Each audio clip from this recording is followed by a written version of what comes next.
SV Kids TV Tamil. பெரிய மலைகளாலும் காடுகளாலும் சூழப்பட்ட ஒரு கிராமம் இருந்தது. அந்த கிராமத்தில் இரவு வந்தாலே அனைத்து குழந்தைகளும் வீட்டுக்குள் ஓடி விடுவார்கள். ஏன் தெரியுமா? அந்த கிராமத்தில் பூச்சாண்டி பற்றி ஒரு பெரிய கதை இருந்தது. இரவு தாமதமாக வெளியே இருந்து பூச்சாண்டி வந்து பயன்படுத்தும் என்று எல்லா பெரியவர்களும் சொல்வார்கள். குழந்தைகள் எல்லோரும் பூச்சாண்டி பற்றிய பேச்சை கேட்டாலுமே பயப்படுவார்கள். அந்த கிராமத்தில் வேதாத் என்ற சிறுவன் வாழ்ந்து வந்தான். அவன் மிகவும் சுட்டித்தனம் உள்ளவன். ஒரு நாள் அவன் தனது பாட்டியிடம் கேட்டான், பாட்டி, இந்த பூச்சாண்டி உண்மையாவே இருக்கா? சொல்லு சொல்லு என்றான். பாட்டி மெதுவாக சிரித்தார். யாருக்கும் சரியாக தெரியாது, ஆனா பல பேர் இரவில் ஒரு கருப்பு நிழல் மாதிரி பார்த்ததா சொல்வாங்க என்றார். அதை கேட்ட வேதாவிற்கு பயமாக இருந்தாலும் உள்ளுக்குள் அதை பற்றி தெரிந்து கொள்ள வேண்டும் என்ற ஆசை வந்தது. ஒரு நாள் கனமான மழை பெய்து கொண்டிருந்தது. இரவு நேரம் காற்று பலமாக வீசியது. திடீரென்று வீட்டின் வெளியே ஏதோ ஒரு மர்மமான சத்தம். அந்த சத்தத்தை கேட்டவுடன் வேதா ஜன்னல் வழியாக எட்டி பார்த்தான். வெளியே ஒரு பெரிய கருப்பு உருவம் போன்று நின்று கொண்டிருந்தது. அதன் கண்கள் மஞ்சள் நிறமாக பிரகாசித்தன. வேதா நடுங்க ஆரம்பித்தான்.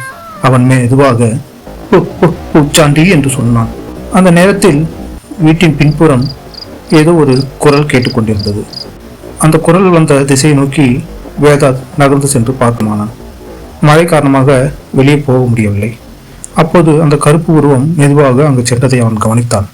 அது தனது பெரிய கையால் குட்டியை நாயை தூக்கியது. ஆம், அந்த சத்தம் அந்த குட்டியோட நாயுடையது. பிறகு அமைதியாக நின்றது. வேதா ததிச்சடைந்தான். ஆஹா, என்ன இது என்று மறுபடியும் உற்று நோட்டினான். அங்கு 2 சிறுவர்கள் மரத்தை விட அந்த இடத்திலையும் பூச்சாண்டியை சென்று காப்பாற்றி விட்டது. அதை கண்டு வேதா ததிச்சடைந்தான். ஆஹா, என்ன, பூச்சாண்டி உதவி செய்கிறதா? தூக்கம் வரவில்லை. அவன் தைரியமாகவே வெளியே சென்றான். கிராமத்தின் அருகே இருந்த பெரிய ஆலமரத்தருகே அந்த உருவம் நின்று கொண்டிருந்தது. நிலவொளியில் அது தெளிவாக தெரிந்தது. பெரிய உயரம், நீண்ட கருப்பு ஆடை, பெரிய முடி, ஆனால் முகத்தில் கோபம் இல்லை, சோகம் இருந்தது. வேதா பயந்து கொண்டே கேட்டான், நீங்க பூச்சாண்டியா? அந்த உருவம் மெதுவாக தலையசைத்தது. பூச்சாண்டி மெதுவாக பேச ஆரம்பித்தது. எல்லோரும் என்னை பார்த்தாலே பயப்படுறாங்க, ஆனால் நான் யாரையும் காயப்படுத்த மாட்டேன். வேதாவிற்கு ஆச்சரியமாக இருந்தது. அப்ப ஏன் எல்லாரும் உங்களை பார்த்து பயப்படுறாங்க? பூச்சாண்டி சோகமாக சொன்னது. என் தோற்றம் பயமாக இருக்கு, அதனால யாரும் என்ன புரிஞ்சிக்காம பயப்படுறாங்க. அவன் உண்மையில் காற்றில் தனியாக வாழும் ஒரு நல்ல உயிர். இரவில் கிராமத்தை சுற்றி பார்த்து யாருக்கும் ஆபத்து வராமல் காப்பாற்றும். அது யாருக்கும் ஆனால் தெரியாது.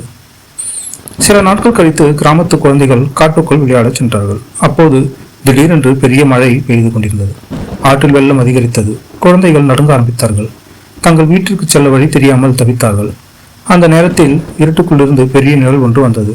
ஆம், அது பூச்சாண்டிதான். குழந்தைகள் பயந்து அழ ஆரம்பித்தார்கள். ஆனால் பூச்சாண்டி அமைதியாக சொன்னது, பயப்படாதீர்கள், நான் உங்களை வீட்டுக்கு கூட்டிட்டு போறேன்.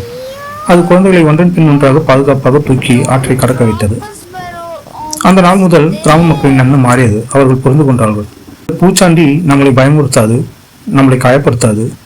இது ஒரு நல்ல ஆன்மா என்றும் அது நமக்கு உதவி செய்கிறது என்றும் புரிந்து கொண்டார்கள். குழந்தைகளும் இனிமேல் பூச்சாண்டி என்ற பெயரை கேட்டாலும் பயப்படவில்லை. அவர்கள் அதை பெரிய நண்பன் என்று அழைக்க ஆரம்பித்தார்கள்.